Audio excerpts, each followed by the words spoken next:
So you know all about me growing up in an orphanage in Arasion. But after that, I ended up in the custody of another place. A lot happened after that, to say the least, both good and bad.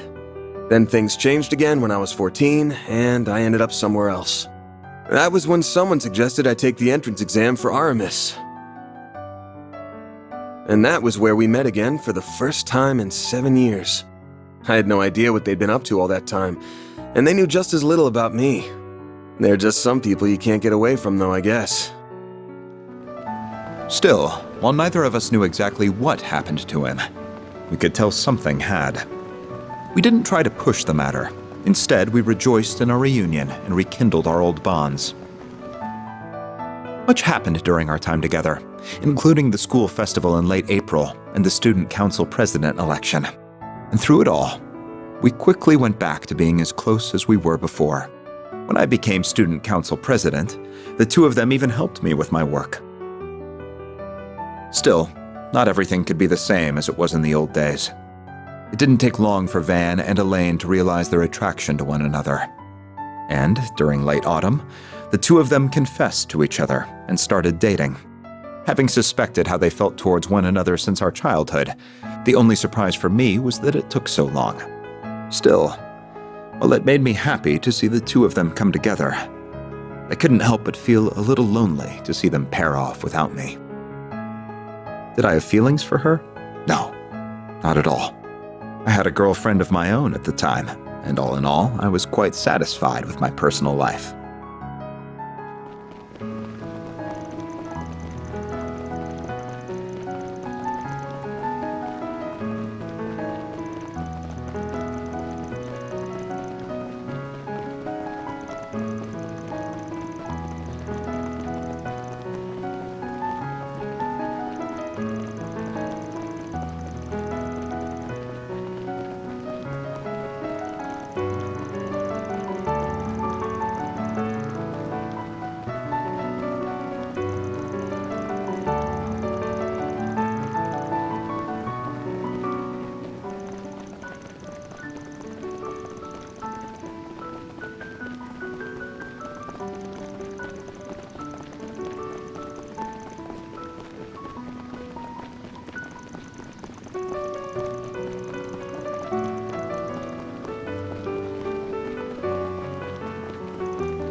All the letter he left to me said was, "Sorry, take care of Elaine for me," while the one he left for Elaine contained a clumsily written apology.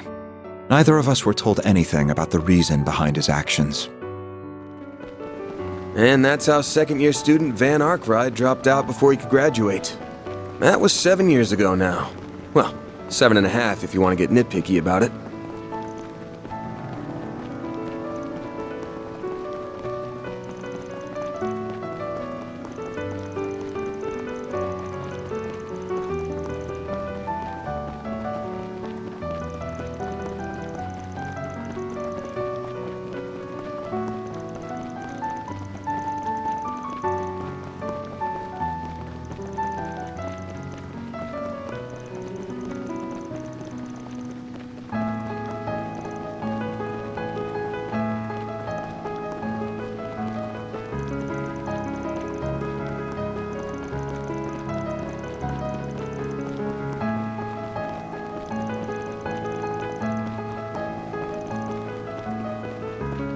Van is going to be just fine.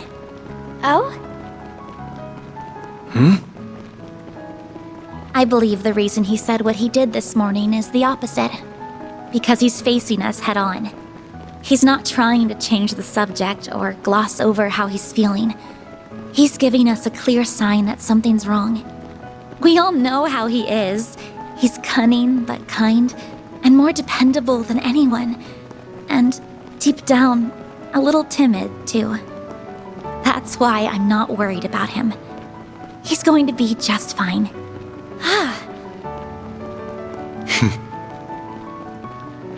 You have been doing a fine job as the chief of Arkwright Solutions. It seems to come to you naturally, too, as does your consideration for all of us. Yeah. I've always been good at looking out for others. I mean, look at how understanding you've been of my situation. I don't think Elaine and Kincaid are going to be satisfied with that explanation. Or the others in the office, for that matter.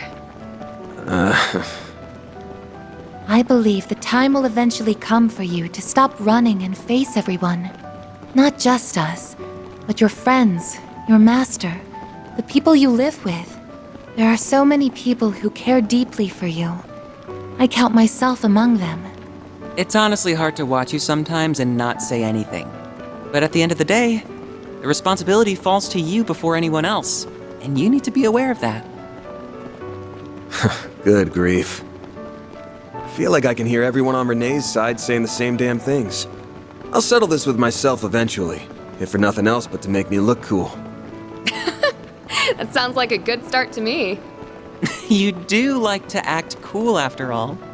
We would all like to do what we can to help you when that time comes. Perhaps he's finally losing his touch. Or more like it's time for him to finally pay the piper. Damn, he's fighting a losing battle if even a schoolgirl can see through his act now. Feels like he's putting a pointlessly long abeyance on the inevitable while he tries to find himself to me, if I'm being real with you. I could see the finding himself angle, yeah. No idea what an abeyance is, though. I'm not sure it's quite that simple. Still, I believe in him. I know he'll stop averting his eyes one day. Not from us so much as from himself. And yes, Listen to this girl. It's that kind of straightforward honesty that has the greatest effect on him, I think. Perhaps if I'd been able to say the same to him 7 years ago. No. There's no use in dwelling on the past.